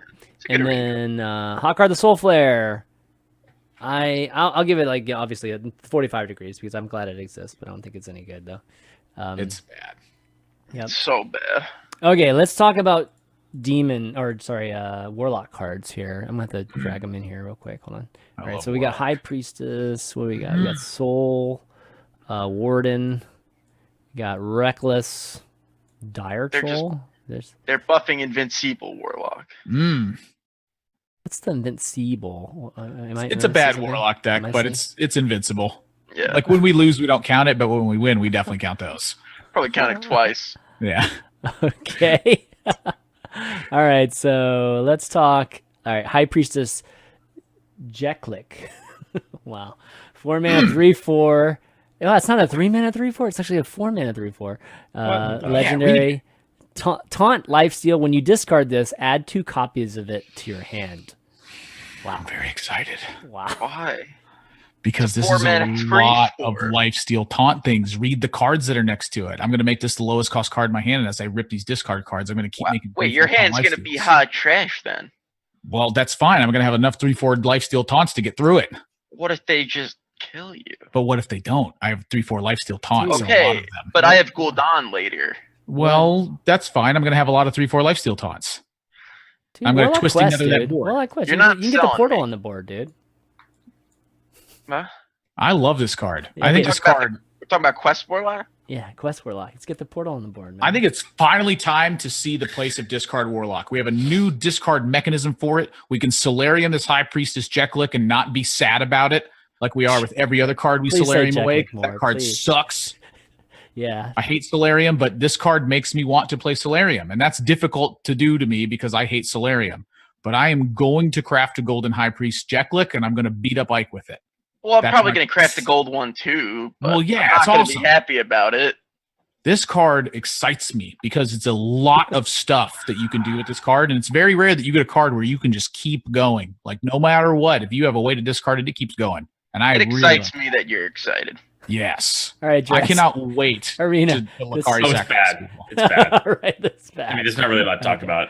Okay. You're not going to pull off the synergy. It's just not very good. Yeah. Even with the synergy, it's not good. Yeah. No, you're wrong. You're wrong about that. Well, let's keep going so we can talk about the synergy. So Soulwarden's an epic 6/6/6 card. Oh, wow. Battlecry, add 3 random cards you discarded this game to your hand. So kind of pulling from the graveyard. Thingies. Pulling from the graveyard, baby. You can get some Soulfires But back I thought too. we couldn't see the graveyard. So Well, no, you can't. You know it's gonna remember happen. Yeah, you got to remember. You got to remember. Damn. Discarding things Or is it very needs HS replay for that or something. This is better than the High Priestess for Arena, because at least its stats are okay. Deck tracker. Yeah. The 6-mana 6/6 is okay. So maybe you pull 1 card. So it's still not a good card, but it's Infusion better. on the High Priestess. Ooh, Oh! I'm getting excited.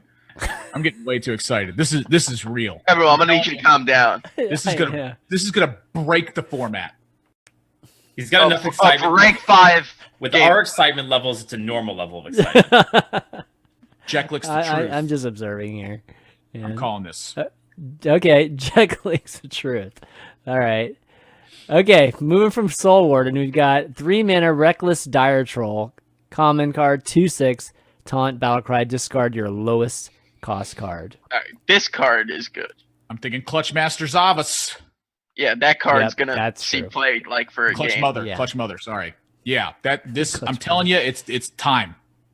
It's Did time. you know that it's a beast too? So you could draw it with the 3/4 guy. Nice. This is what I'm talking about. I'm gonna have to go look at all the beasts in every class. I'm very excited about the new discard mechanic. The lowest cost card in your hand is very, very different. Yeah, from a random that card. part. I really like how they're doing the discard. The power level. And this is one that I definitely could be wrong about too, which excites me. But I don't think it's there. I think the 2/6 is really good. Like 3 mana 2/6 taunt is just good. And the 6/6 guy, if you could draw 2 cards like that, that's fine in my control Warlock. But the 3/4 sucks. I want to life tap less. I want to play things more. That's what I want to do. Yeah, and yesterday you wanted to life tab more and play things Why? less. So this is like the holy trinity middle of Admirable Ike Warlock play stuff. Cards. Oh, wow. Okay. For Arena, I think it's okay. Like you don't really want Okay, to really? No, it's only The okay. thing about Arena's like, so compare this to a Tar Creeper. It's probably better than a Tar Creeper, but not by much, and you have to lose a card to do it. Tar Creeper's Right. insane. Yeah, but losing a Yeah, card yeah, in Arena true. is brutal. Like, But it depends on how much you can tap. So I don't think it's bad, but I don't think it's. This might be like slightly up. I think that card's great in Arena and Constructed.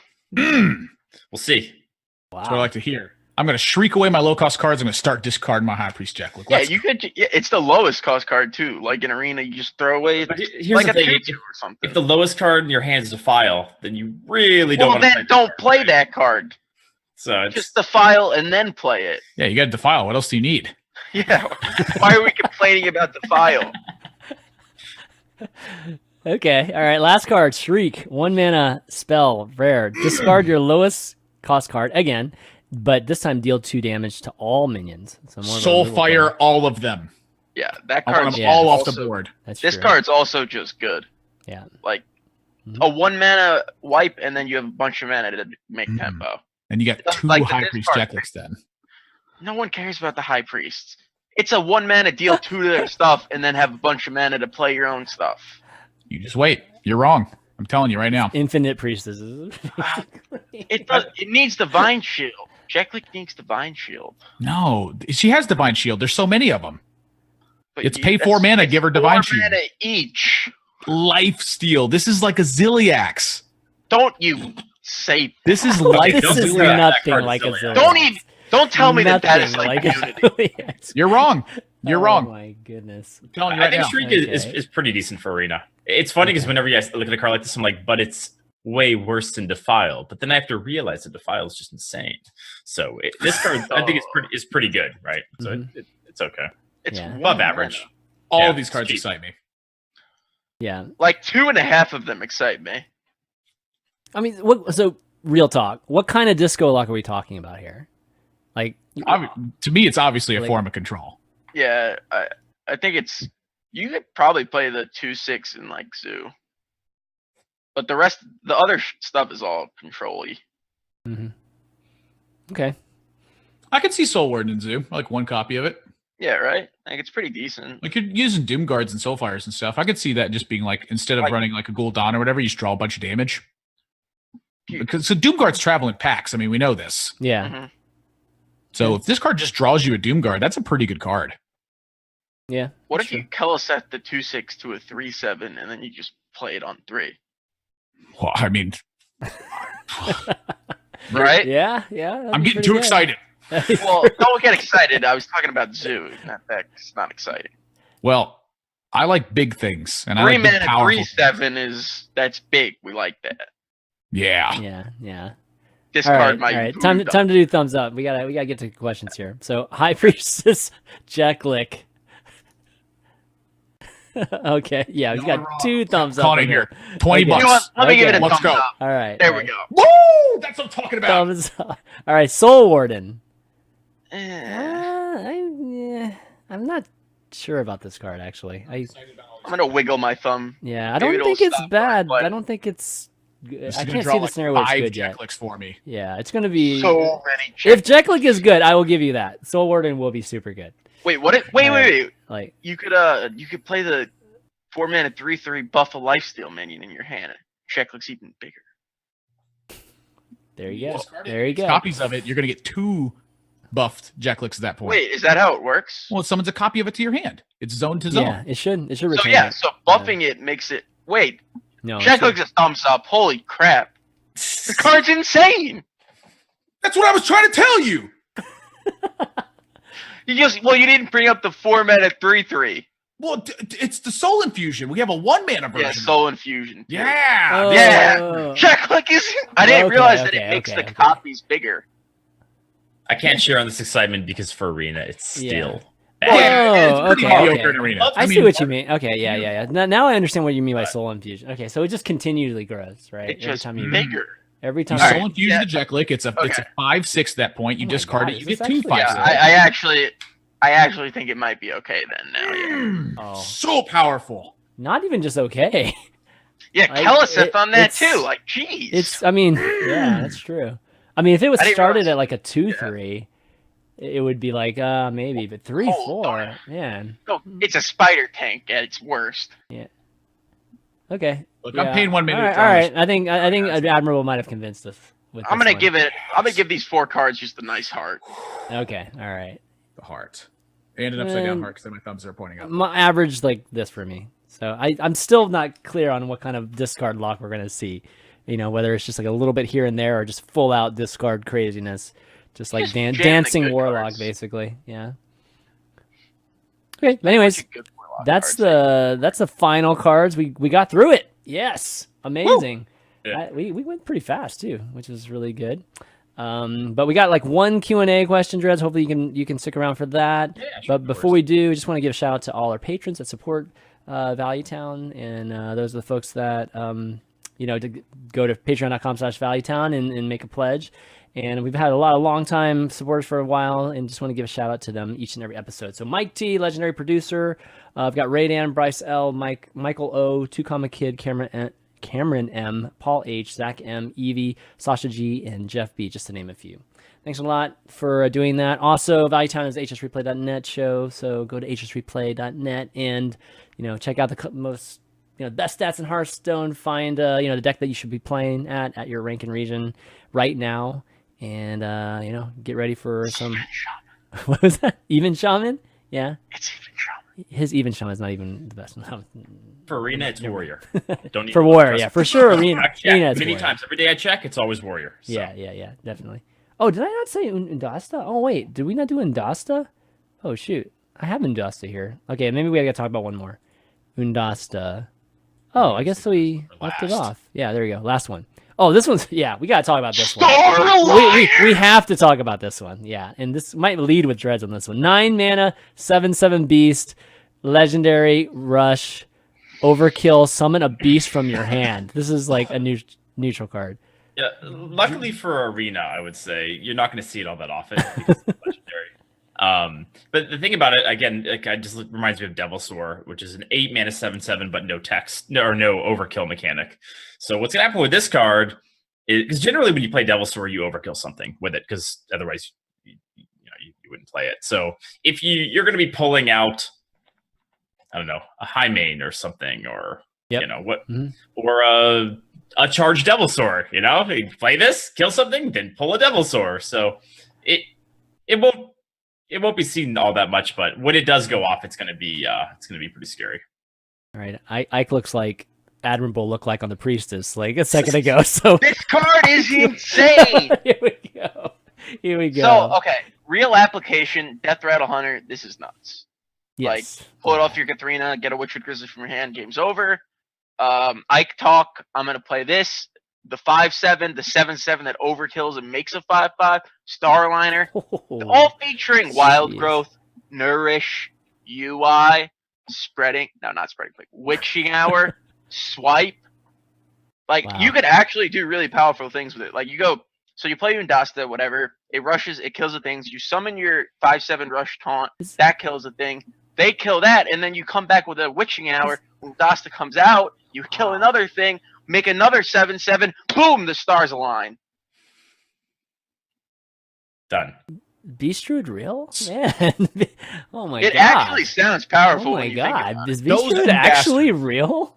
Oh man. I mean, just read it. This card's great. I know. With Arena, like, and if they can't, you charge it out, kill something, and then if they can't kill it, and you happen to have more beasts, then you get another overkill. I know. You got more beasts coming out, and the game's probably over by that point. Okay, so turn 8, you boom Zook. This comes into play. You hit a thing. It summons a big beast. You bring them all back with that 2-mana Hunter card. You hit the thing some more. You summon some more beasts. Bada bing, bada boom. We call that a day. Man, yeah, that's 3 mana. Crazy. Okay. So do we have to build around this more, or is this just like an easy add to like an existing Hunter? I mean, obviously Druid is like a completely different story, but Hunter. I think in Hunter, it just replaces the charged Devilsaur / Savannah Hypemon / whatever. A lot of times. This card just feels good to me. And there he goes. 3 mana. Ike. Oh gosh, yeah. This looks really good to me too. Yeah. Well, oh no! Now it's all switched up. It's fine. Don't win. Yeah, it's fine. It's cool. It's cool. My internet, right? We'll leave it for now. Yeah. Oondasta. Oondasta should just be like an exclamation. There should have been an exclamation mark after the name. It's Oondastic. It's like Yahtzee. It's like that sort of thing. Like if you get it, you just win. You just win. Yeah. It's actually just a good card, though. Yeah, I think so. For sure. Okay. Like, Witchwood Grizzly is also a real card that you put in a lot of decks, and if it's in your hand, you get a 7/7 rush for 9 mana and a 3/12 taunt. Mm-hmm. All right. Good point. Good point. All right. Okay. Well, overall impressions so far. I think we were all like holding our breaths, just wondering what type of power level this expansion would have, because the Bwonsamdi project was pretty big disappointment, I think, in terms of like trying to shake up the meta. It pretty much did nothing except for give us Odd Warrior. So thoughts on this? Is this going to shake things up big time? What do you guys think? Well, I'm shaking things up. Okay. I'm playing I got a lot of new cool ideas. I think if they're not powerful, there's enough like cool cards that you can build decks around, so you could also have fun with them. And probably some of them will be powerful. Like if you have a bucket of like 20 bad decks that you think are bad, 2 of them probably turn out good. That's just math. Yeah. Okay. Ike math there. Interesting. Something funny, Admirable? I agree with you. Thank you. For the arena perspective, I'd say that the best way for these to have an impact, the cards in general, is for there to be an offering bonus again. Just one more time, throwing it out there, because we used to have an offering bonus when a new expansion would come out, and then you'd get to play with more of the new cards in Arena when it came out, and I missed that personally. Yeah. So, but just the cards overall, overkill scares me a bit. We'll have to see how it works out, but it could be a decent amount of, oh, he has that card, I'm a little behind, and now the game's over, which scares me. But we'll see. I think I like the theme of the expansion. I think there's a lot of cool cards. I think it'll be fun to play. And as far as how much the arena meta will change, it kind of depends on the buckets and how they micro adjust things. So it's really hard to say until we see what they're going to do. Yeah, the overkill, I'm worried for arena, just because it snowballs already a good play in arena, which is Right. just your typical good trades scenarios. So, and if you don't have enough comeback mechanisms, which oftentimes you don't have a lot of them these days in arena, then it's gonna be game over. But I am excited about standard though. I think these cards are.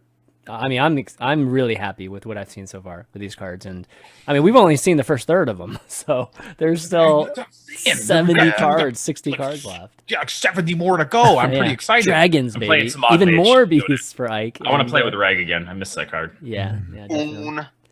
Oondasta. There you go. All right, so we got some Q&A here. Ask some questions in Twitch chat. We'll try to get one or two of them. But Ahmad N asked, do you think we can have a neutral hero card? I mean, they won't make one, but do you think we could? Would it be bad for the game to have a neutral hero card? Yes and no. I think it would you be lose a bit of class identity with that, right? You do that. Exactly. If it's too good, too, everybody just plays it, like in every single class. Yeah, hero cards generally are really powerful. So I can't really see a good way to make a hero card that everyone can use, and it's either in all the decks or in none of them, which makes it kind of feel like I don't think it would be a good idea. Which is why they banned it from Arena. I mean, you can still discover them, but you can't draft. Yeah. Right. So like to me, it's like the cards that speak to me on that level that could be neutral heroes are like Ragnaros, Sylvanas, like the traditional Warcraft colossal characters that is not really on any one particular class's side. I don't know how you do them though, because it feels like it would just be like homogenization, where again, it's like an ice side, like either every class would play with it or no class would play with it. Yeah. So that's really to me like one of the big pieces of that puzzle is how do you make the card exciting without making it overbearingly powerful? Right. So I think the answer is yes, you can make them. I think the answer is no, because it's probably too hard to balance and make it exciting. But that's what their job is. So I'm certain they could probably, if there's anyone who figures out a way to do it, it's probably big chalk on the inside, mixing up some numbers. Yeah. Number one. He's making all the plays. Leaderboarder, by the way. Yes. The first one. Or the second one? It was pretty early on, but I remember Hafu was really pissed because she had a really good month, and then Chalky came in and was like, "Yeah, I'm taking that top spot." So it was a pretty insane showing. Brutal. Okay, Gotrix asks in Twitch chat, there seems to be a lot of Kodo Mossy targets. Could that be the insta death of this? If the spirits, I guess, are in the meta, or could there be instant death for the spirits? Do you see people continuing to play Mossy Horror even after, Giggling got nerfed? Or I haven't seen it much at all, right? Like maybe here there's and like there. one in Hunter. Yeah. It's still pretty good in Arena. The Mossy I still drafted a lot. And Kodo, I mean, we haven't seen Kodo forever. So yeah, Kodo's not making a comeback. Sorry. Kodo Mossy, power level not good enough. I feel like the spirits aren't that high of a power level where there's like so many good cards you want to fit into a deck, and tech slots become harder and harder to put in. And if you have to tech in like a Mossy Horror, I'd really rather just play like an Oondasta or something else that's good. Well, yes, I would prefer to play Oondasta myself too. I think the spirits are in a good spot. I think a lot of times you use the spirits, either going to be to set your opponent up for something, or it's going to like already get its value. So I think the spirits are in a fine spot. I think there needs to be some sort of counterplay to that mechanism other than like Hellfire. So if your paladin opponent wants to set up a Loa and get ready to Spike Ridge Steed, I think you should have an opportunity to counterplay. So, strengths and weaknesses across the board. Yeah. I'm curious to see how many classes the spirits will actually be viable in, because they won't be viable in every single class. None of these themes are. Not a lot. Yeah. The mage one is the most promising from what I've seen. Kind of a waste then. Got to see the rest of the cards. Got to see the rest of the cards. From what I've seen, Admirable. Yeah, well, it's a huge tempo hit, so like that generally has, it's been hard to make cards worth it. Having that happen. That's why the mage one has like potential, because it helps with tempo, and if it stays, it's really insane, right? Like the paladin one is a 4-mana 0/3. And then you Spike Ridge Steed, and you get all the tempo back. No. Yes. I'm just gonna like owl it and kill you. It has stealth. It's stealth. What are you talking about? Well, then I'm just gonna hit you anyway. Okay. All right. Kind of real quick, because Dred's got to go soon. Do you think Blizzard West for you to ask? All right, kind of artifact related, guys. disclaimer. Do you think Blizzard will ever implement an idea similar with Artifact that has in Keeper Draft? For example, if you get 12-0 in a run, you get to keep one of your drafted cards from the deck. I'd like to see Arena Awards scale a little bit harder. I got an 11-win Arena run the other day where I got like 230 gold and an epic and 90 dust, and I was like, oh, come on. Well, and like most of the time, I highlighted that a bit. Like the chance that you can low roll the gold and it feels pretty bad, especially when that's how you win the competition, is getting to 5,000 gold.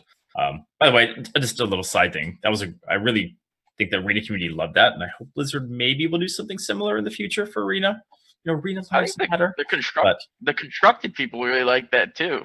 Yeah, I mean, some of them did really well too. A lot. Jackie played it quite a bit. I actually played a little bit of MTG Arena, and you get to keep your card. I'd never actually done that. You get to keep some of the card or all the cards, I think, in that format. Yeah. I do think that would be cool. Something like that, one card, or it'd be a nice addition. Yeah, I mean, I don't know how you do it, but yeah, they should change. They haven't changed it in a long time. Like the whole Arena reward system should have been changed a long time ago, or at least improved. And they just don't give Arena players love, man. I don't know how else to put it. Like I just want a 1,500 gold Arena buy-in. That's what I want. I want the option to go for the big guns. The Tavern Brawl ones, right, where you pay 1,000 gold. Yeah. And then you get like 12 wins and you get like 6 golden legendaries. That was my jam. That was cool. That was cool. There's just a lot of problems. It's hard to use it real estate because once you put it there and then if you take it away, people dislike it. And if you use it up, it's gone. Yeah, true. And also like fragmenting player bases. If you make too many different modes, you start fragmenting players that start to go one direction or the other. Which is one of the big things for Arena. Like a lot of people have called for Wild Arena, and then you have a Wild. Let's say you had a Wild and a Standard, but the player base for Arena is already pretty small relative to Constructed. So if you do that, then you have these even smaller communities. And so is that a real good idea? Probably not, in my opinion. But yes and no. There's pros and cons to both sides. Right. Okay. Well, maybe one last thing. Do you guys think that Overkill mechanic was designed with the Spreading Plague in mind, among other cards with high life and low attack? I got a hot take on this one. Okay. I mean, it's designed so far in advance, so I don't know. Like, one of the coolest cards that we've seen in a long time, in my opinion, is Carnivorous Cube. I think it's opened up a lot of different style of play that is very unusual in Hearthstone, where you create an objective for your opponent, and if the opponent does not deal with that objective, they get punished immensely. Now, with Cube, the problem is that you can do it on your own terms a lot of times. So it ended up being like a very strangely overpowered card. It was kind of innocuous at first, then once we started to figure out it was good everywhere, it was like, oh gosh, this card's really good. I think something like Overkill is more in that situation where it's like you're presenting an objective to your opponent, and if they don't handle it, you get to punish them for it. And so I really like that style of mechanism, and that's the kind of style I'm hoping to explore more in the future of Hearthstone. Set an objective. If the opponent fails that check, you get a reward. Okay. That was well said. Yep. Yeah, I agree with that. You're likely not going to have the tools to solve that objective, so it could be a little bit rough. But again, we just have to see. Yeah. All right, that's guys. Why Oondasta scares me. Oondasta. All right, let's wrap up, guys. Fantastic show. This is great, man. I think we covered a lot of cards. We're going to have a lot more next week too. So if you enjoyed this week, definitely come and tune in next week. But I want to do some shout outs. Dredge, you want to start? Sure. Yeah, you can find me at twitch.tv/Dreads or at Dreads Gaming. And hopefully Blizzard gives Arena a little more love. They've been doing a bit more lately, so I'm hoping they continue with that. And my final, one more time, expansion bonus. Bring it back. Yes. Even if it breaks things, I'll break things for a little while. You can always change it 2 weeks down the road. Break it a bit. Yeah, break it a bit, change it a bit. As long as you change it a bit, it's good, right? That's cool. Ike, first timer, man. Thanks for joining us today. It was a lot of fun. Been meaning to ask you for a while, so it just took some time to actually remember. Believe it or not, I've been playing your shaman decks like forever now. But any shout outs you want to do? Oondasta, thank you. You could find me on probably like Twitter. My profile picture will be Oondasta right after the show. Ike HS __, because one just wasn't enough. And thanks for having me. This was awesome. Admirable, always a favorite, man. I love your passion. Love your priestess passion. Any shout outs you got? It's always a pleasure. That's Admirable. Twitch, Twitter. Those are the 2 ways to find me. That's the best way to get Hearthstone stuff from me if you're interested in being excited, following casting stuff. I got a lot of casting that's coming up in December. So if you want to follow along with it. Tons of events? Tons of events? Really? There's like I'm looking at it and I'm like, I'm going to be home for like 6 days in December, it feels like. God. Okay. Not quite that much. It's a little hyperbole there, but there's a lot of travel coming up in the next 4 or 5 weeks for me. So a lot of Hearthstone coming up, and I'm really excited about it. And also just a new set in the midst of that too. I don't know where I'm going to find time. Yeah. Well, awesome, man. We'll definitely be tuning in for that. But, in terms of me, shout out just the 3 of you guys for doing it, everybody for tuning in. Definitely find the show on youtube.com/ChanmanV. You can find it on all the audio channels, iTunes, SoundCloud, Spotify, Google Play. So just look up Value Town, you'll find us. And leave a comment if you like the show, because that helps other people find it. But that's going to be it, guys, for this week. So for Dreads, Ike, Admirable, myself, ChanmanV, we will see you next week. Happy Thanksgiving. Happy Thanksgiving. Yeah, happy holidays, everybody.